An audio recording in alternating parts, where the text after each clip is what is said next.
আমরা সাংবাদিক বন্ধুরা যারা আমাদের এই প্রেস মিটে উপস্থিত হয়েছেন ওনাদেরকে সবাইকে স্বাগত প্রদান করি। আমরা গ্রুপ তথা রিয়াং সমাজের একটি সামাজিক সংস্থা তথা আমাদের সামাজিক সংস্থার নাম হলো ব্রু সংগ্রামান্থ। ইহা যদি আমি বাংলায় তর্জমা করি, ট্রান্সলেট করি, ব্রু মানে রিয়াং, সংগ্রাম মানে আমাদের কুলদেবী, ন্থ মানে একটি সংস্থা। ইহা সম্পূর্ণ অরাজনৈতিক সামাজিক সংস্থা। ইহার রেজিস্ট্রেশন নাম্বার 4640। এবং আমরা আজকে মূলত একটা উদ্দেশ্য নিয়ে আমাদের সংস্থার পক্ষ থেকে আমরা একটা প্রেস মিট করতে যাচ্ছি। আমরা কোনো সামাজিক সংস্থার পক্ষে বা বিপক্ষে কোনো রকম মন্তব্য আমরা করব না। আমরা ঠিক আমাদের যে অভিমত সেটার সম্পর্কে আমরা কিছুটা প্রকাশ করার চেষ্টা করব। যদিও আমি বাংলা ভাষায় বলে অভ্যস্ত নই, তবুও আজকে আমি বাংলা ভাষায় বলার চেষ্টা করব, যেহেতু এখানে আগরতলায় সব বন্ধুরা আমাদের মাতৃভাষা সম্পর্কে বিস্তারিতভাবে অবগত নন, তাই আমি চেষ্টা করব বাংলা বলার জন্য। তো আমরা প্রথমেই ব্রু সংগ্রামান্থ, আমাদের সংগ্রামা মানে আমাদের কুলদেবী। রিয়াংরা পরম্পরা তথা রিয়াং সমাজ সৃষ্টি হওয়ার পর থেকে আমরা সংগ্রামা দেবীকে পূজা করে থাকি। তাই এক কথায় আমরা সংগ্রামা দেবী আমাদের কুলদেবী। আমরা জন্ম থেকে শুরু করে মৃত্যু অবধি আমরা এই সংগ্রামা পূজা করে থাকি। আমরা প্রতিটি রিয়াং পরিবার যারা হিন্দু ধর্মে বা সনাতনী, তারা আমরা এই সংগ্রামা দেবীকে পূজা করে থাকি। এখন আমরা শুধু পাড়ার ভিত্তিক, পরিবার ভিত্তিক বা এলাকা ভিত্তিক নই, আমরা এখন স্টেট লেভেল তথা রাজ্য ভিত্তিক আমরা সংগ্রামা পূজা উদযাপন করে থাকি। চলিত বৎসরে আমাদের 24তম সংগ্রামা পূজা অনুষ্ঠিত হয়েছিল।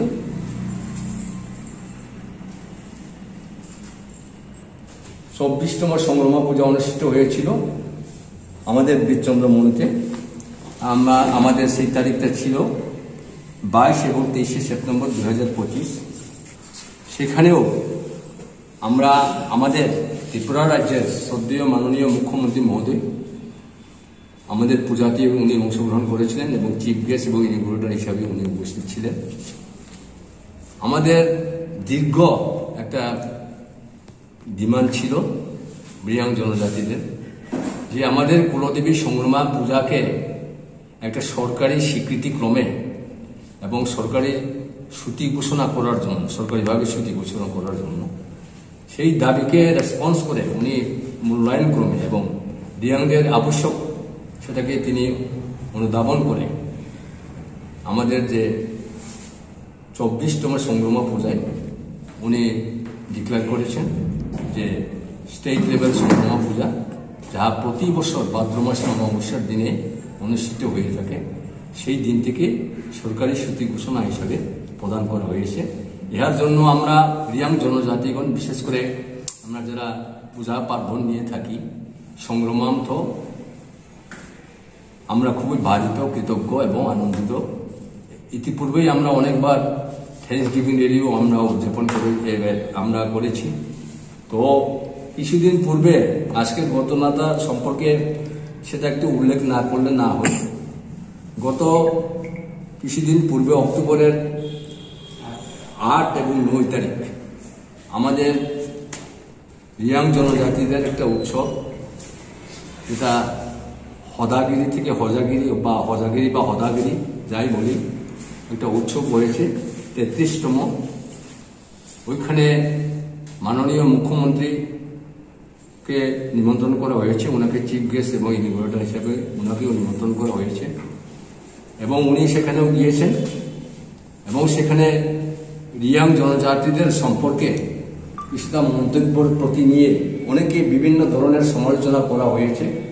বিভিন্ন ধরনের সেদের মতবাদ বিভিন্ন প্রেস মিডিয়া, বিভিন্ন মিডিয়ার মাধ্যমে, যে আমরা এই আগরতলায় এই যে আপনার বিবেকানন্দ ময়দানে বলেন বা এখানে আমরা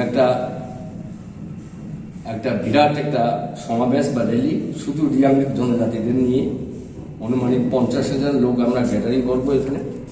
এবং আমরা মহারাজকেও আমরা ডিমান্ড পেশ করেছি এবং মাননীয় মুখ্যমন্ত্রী মহোদয়কেও আমরা আমাদের যে ডিমান্ড উপস্থাপন করেছি আমাদের পূজায় আমরা সেখানে ওনাকে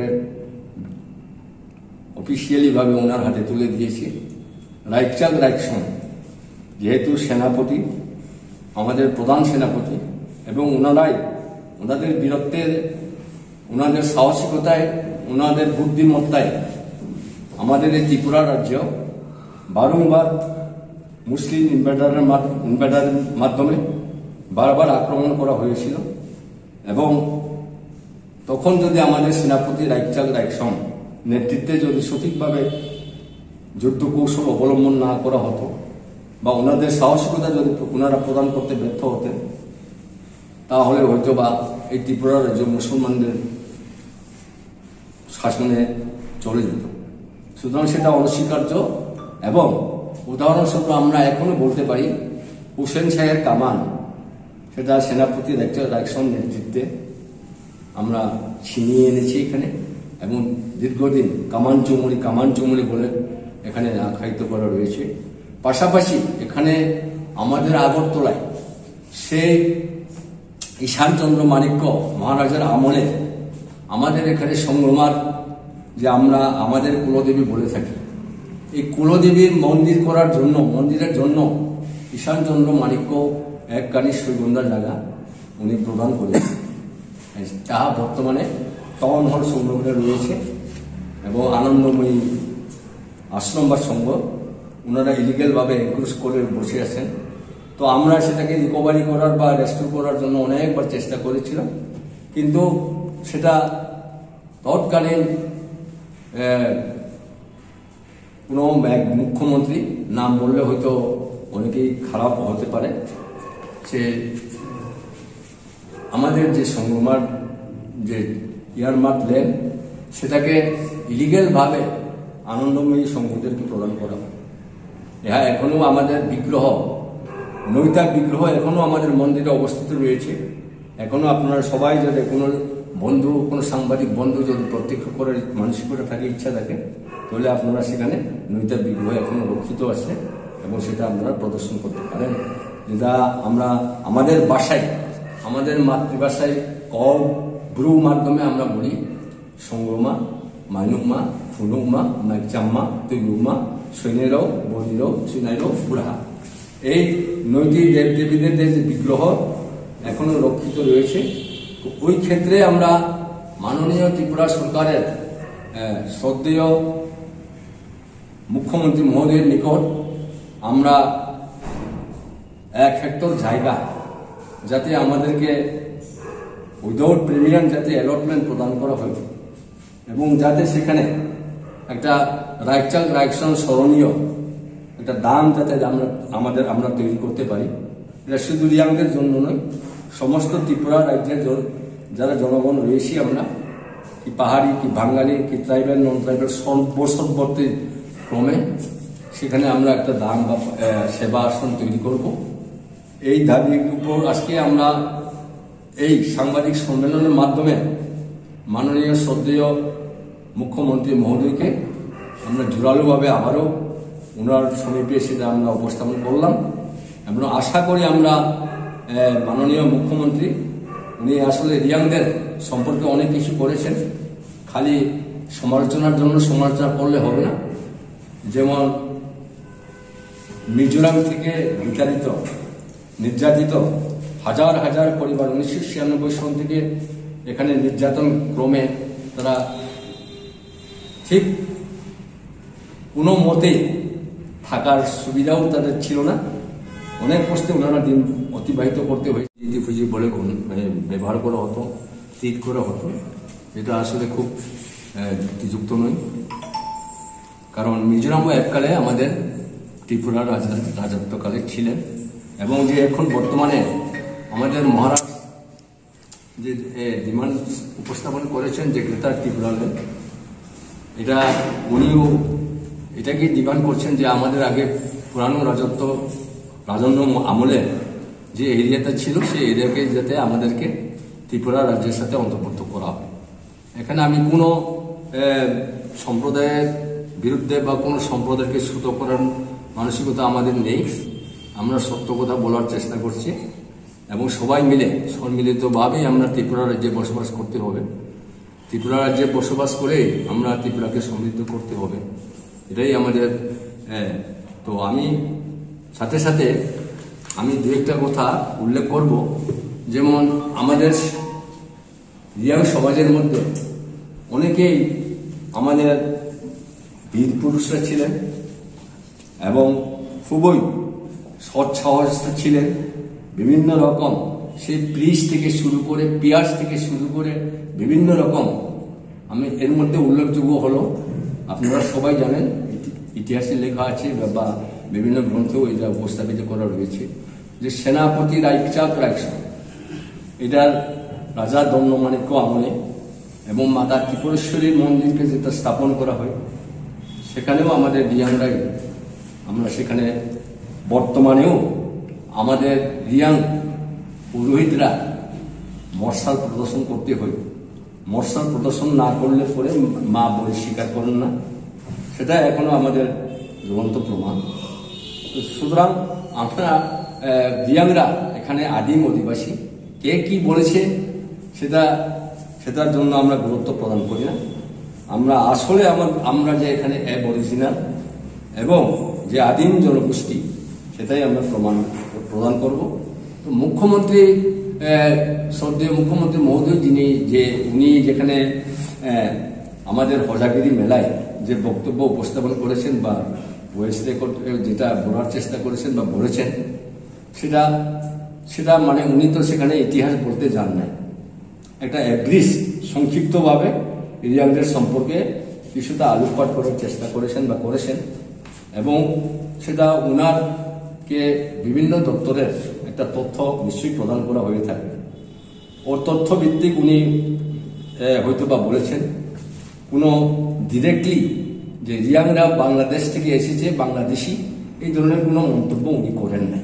আমরা যতটুকু শুনেছি, যদিও আমরা প্রত্যক্ষ ছিলাম না, যারা প্রত্যক্ষ ছিলেন ওনারাও এখানে প্রতিবাদ করেছেন যে নিশ্চয়ই চিফ মিনিস্টার এই ধরনের কোনো ডাইরেক্টলি কোনো মন্তব্য করেন নাই। তো এই ক্ষেত্রে অনেক বিভিন্নভাবে বিভিন্ন মতে সমালোচনা করা হয়েছে। তো সমালোচনার জন্য সমালোচনা করে গঠনমূলক আলোচনা করে এটাকে আর যাতে দীর্ঘায়িত না করা হয়, এটাকে নিয়ে যাতে জল গোলাকারও না হয়, সেটাই আমাদের সামাজিক সংস্থার পক্ষ থেকে আমাদের বিনম্র আবেদন থাকবে, আহ্বান থাকবে। পাশাপাশি আমরা একটা ঐতিহাসিক সিদ্ধান্ত পত্রিকায় সেটা প্রকাশিত হয়েছে, সেটার সম্পর্কে আমরা সঠিকভাবে বিশ্লেষণ করতে যাচ্ছি না বা প্রলং কোনো ধরনের এক্সপ্লেনেশন করতে যাচ্ছি না। কেননা এই সামাজিক সংগঠন যারা সেটাকে অর্গানাইজ করে থাকেন, বিএসকু আমাদের রিয়াং জনজাতিদের একটা সামাজিক সংস্থা, ওনারা গত 13 তারিখে এখানে একটা প্রেস মিট করেছেন। ওনারা দীর্ঘভাবে এবং খোলাখুলিভাবে বিশ্লেষণ করেছেন বা করা হয়েছে যে তথ্যগুলা, যে গ্রন্থগুলা ওনাদের কাছে রক্ষিত আছে, যে রেকর্ডগুলো রক্ষিত রয়েছে, সেটা উনি আমাদের বিএসকুর মাননীয় প্রেসিডেন্ট উনি সেটা বিশ্লেষণ করেছেন এবং সেটাকে রিয়াংরা আসলে ত্রিপুরা রাজ্যের আদিম অধিবাসী। আমরা রিয়াংরা বাংলাদেশি থেকে এসেছি বা বাংলাদেশ থেকে আমরা এখানে শিফট করেছি, এই ধরনের অযৌক্তিক এবং অবাস্তব তো কোনো মতেই নেই। সিএম ওখানে কি বলেছেন আমরা প্রত্যক্ষ করি নাই। সিএম সাহেব বলেছেন, আমরা যতটুকু মিডিয়ার মাধ্যমে দেখেছি বা ক্লিপিংয়ের মধ্যে, ভিডিও ক্লিপিং মধ্যে শুনেছি ওনার ভয়েসটা, উনি বলেছেন অনেক বছর পূর্বে রিয়াংরা পার্বত্য চট্টগ্রামে ছিলেন এবং ওনারা এখান থেকে ত্রিপুরা রাজ্যে প্রবেশ করেছেন, এই ধরনের একটা উনি মন্তব্য করেছেন। যাহা আমাদের যে ইতিহাস আছে, যে আমাদের রাজন্য আমল থেকে, সেখানে আমরা একটু রিড আউট করি বা আমরা সেখানে যদি একটু ডিপলি সেটাকে আমরা যদি স্টাডি করি, তা নিশ্চয়ই সেটা ঐতিহাসিক আমরা রাজন্য আমলে তথা আমাদের ত্রিপুরা রাজা সৃষ্টি হয়েছে। যেমন এখানে আমরা ওই ত্রিপুরা রাজপালার থেকে যেটা আছে, 590 খ্রিস্টাব্দে আমাদের স্বাধীন ত্রিপুরা রাজ্য সেখানে শুরু করা হয়েছিল এবং তৎকালীন ফা উপাধি ধারণ করে রাজারা কিন্তু রাজত্ব চালাতেন। তখন আমরা আমাদের রাজার যে রাজত্ব বা যে এরিয়াটা ছিল, যে রাজ্যটা সীমানা ছিল, সেটা পার্বত্য চট্টগ্রাম থেকে শুরু করে আপনার যে চাকলা, সোনাবাদ, এইগুলোও কিন্তু আমাদের ত্রিপুরা রাজার রাজত্বের সীমানার মধ্যে ছিল। সুতরাং সেখানেও যে রিয়াংরা থাকবে না বা অন্যান্য কোনো জনজাতি জনগোষ্ঠীরা থাকবে না সেটা অবশ্যই নয়, সেখানেও ছিলেন। এখানে ত্রিপুরা রাজ্যে তো আমরা ছিলাম। আমি তো বললাম যে 590 খ্রিস্টাব্দ থেকে শুরু করে আমরা রিয়াংরা এই ত্রিপুরা রাজ্যে বসবাস করেছিলাম, বর্তমানে করেছি এবং ভবিষ্যতেও আমাদের ভবিষ্যতে আমরা ত্রিপুরার আদিম অধিবাসী হিসাবে আমাদেরকে পরিচিত বা আখ্যায়িত করা হচ্ছে। সুতরাং বাংলাদেশি বা বাংলাদেশ সৃষ্টি হয়েছে 1971 সনে। তো 1971 সন পর থেকে আমরা কোনো রিয়াং এই ত্রিপুরা রাজ্যে শিফটিং করি নাই, কিন্তু বাংলাদেশ সৃষ্টি হওয়ার পূর্বে তখন তদানীন্তন মহারাজের শাসনকালে আমরা কিন্তু পার্বত্য চট্টগ্রামেও ছিলাম এবং শুধু রিয়াং নয়, অন্যান্য জনজাতি গোষ্ঠীরাও ছিলেন। সেটার ব্যাপারে আমাদের বিএসকোর প্রেসিডেন্ট উনিও বিস্তারিতভাবে এখানে ব্যাখ্যা করেছেন। সুতরাং আমি সেদিক দিয়ে যাব না। তবে আমরা নিশ্চয়ই বিভিন্ন রকমভাবে যেরকম সমালোচনা হয়েছে সেটাকে একটা সমালোচনার জন্য সমালোচনা না করে, ইতিহাসকে উপেক্ষা না করে, ইতিহাসকে আমরা নিশ্চয়ই সত্য বলে স্বীকার করে দিতে হবে। আমরা ত্রিপুরা রাজ্য থেকেই হোক, চট্টগ্রামে হোক, পার্বত্য চট্টগ্রামে হোক, আমাদের রিয়াংরা এখন মিজোরামে রয়েছে, আসামেও আছে। তো মিজোরাম থেকে কিছুদিন মানে সেই 1996 সন থেকে হাজার হাজার রিয়াং পরিবারগণ আমাদের ত্রিপুরা রাজ্যে ওনারা রয়েছেন। ওনাদেরকে নির্যাতন করা হয়েছে বিভিন্নভাবে। ওনারা অতিষ্ঠ হয়ে সেখানে সহ্য করতে না পারেও আমাদের ত্রিপুরা রাজ্যে ডিমান্ড রেখেছিলাম তাদেরকে যাতে ত্রিপুরা রাজ্যে রিসেটেলমেন্ট করা হোক। সেই রিসেটেলমেন্ট করার ক্ষেত্রে আমাদের বর্তমান সরকার তথা কেন্দ্রীয় সরকার থেকে শুরু করে, রাজ্য সরকার থেকে শুরু করে এবং আমাদের মহারাজের প্রচেষ্টার মাধ্যমে এবং মিজোরামের সরকারও কোঅর্ডিনেশনের মাধ্যমে ওনাদেরকে আমরা ত্রিপুরা রাজ্যে আমরা রিসেটেলমেন্ট করতে সক্ষম হয়েছি। এটা আমাদের একটা প্রশংসনীয়। আমরা রিয়াং সমাজটা বাধিত, কৃতজ্ঞ। পাশাপাশি বিভিন্ন রকম স্কিম, যেমন পিএম জনমন, সেটাও একটা রিয়াংদের জন্য একটা সহায়ক। শুধুমাত্র রিয়াং জনজাতিদের জন্য এই পিএম জনমন স্কিমটা লঞ্চ করা হয়েছে। এখানে অনেক কিছু 12টি প্রকল্প রয়েছে, 12টি ডিপার্টমেন্ট থেকে অ্যাসাইনমেন্ট করা হয় এবং বিশেষ ক্রমে প্রোভাইডিং অফ ডুয়েলিং হাউস, বিভিন্ন যারা দুস্থ, যারা গরিব, যাদের পাক্কা বিল্ডিং নেই, তাদেরকে পাক্কা বিল্ডিং করে প্রদান করা হয়েছে, প্রোভাইড করা হয়েছে। সেটাও একটা উল্লেখযোগ্য। যাই হোক, আজকে আমরা বিশেষ এখানে প্রবলেম কোনো ডিসকাশনের কোনো আমরা সে ধরনের প্রস্তুতি নিয়ে আসি নাই। তবে এক কথায় যে আমরা 590 খ্রিস্টাব্দ থেকে ত্রিপুরা রাজ্যে রিয়াংরা এখানেই বসবাস করেছি। আমরা একটা অরিজিনাল কমিউনিটি রিয়াং। এখানে একটা রয়েছে পঞ্চ ত্রিপুরা বলে, পঞ্চ ত্রিপুরার মধ্যেও যারা রয়েছি আমরা, এখানে আমি সবার নাম বলবো না, কোনো সমাজ জনজাতির গোষ্ঠী বলবো না, কিন্তু এখানে 2 নম্বরে আমাদের রিয়াং, সেখানে পঞ্চ ত্রিপুরা জেলা আসছে। এখানে যে লিপিবদ্ধ করা আসছে সেখানেও আমরা রিয়াংরা যেখানে ছিলাম সেটার একটা প্রমাণ রয়েছে। তাই সুতরাং রিয়াং যে বাংলাদেশ থেকে এসেছে এই ধরনের বক্তব্য বা এই ধরনের একটা বিরোধ প্রতিক্রিয়া কোনো সুযোগ করা বা মানে এই ধরনের একটা মন্তব্য করার কোনো সুযোগ থাকে না। তাই আমরা প্রথমে আমরা যে রিয়াং অরিজিনাল সেটার সপক্ষে আমরা জোরালোভাবে বক্তব্য উপস্থাপন করার চেষ্টা করেছি এবং আর যাতে এই মুখ্যমন্ত্রীর বক্তব্য নিয়ে তেমন যাতে সমালোচনার জন্য সমালোচনা না করে এটাকে সদর্থকভাবে লক্ষ্যক্রমে এটাকে যাতে সমাধান করা যায় সেটার ব্যাপারে আমরা অবশ্যই অনুরোধ রাখবো। তো পাশাপাশি মাননীয় মুখ্যমন্ত্রী শ্রদ্ধেয় ত্রিপুরা সরকার মাননীয় মুখ্যমন্ত্রী মহোদয়কে আমাদের পক্ষ থেকে একটা আহ্বান রাখবো, অনুরোধ করবো বিনম্রভাবে। উনি তো সেখানে ইতিহাস বলতে যান নাই,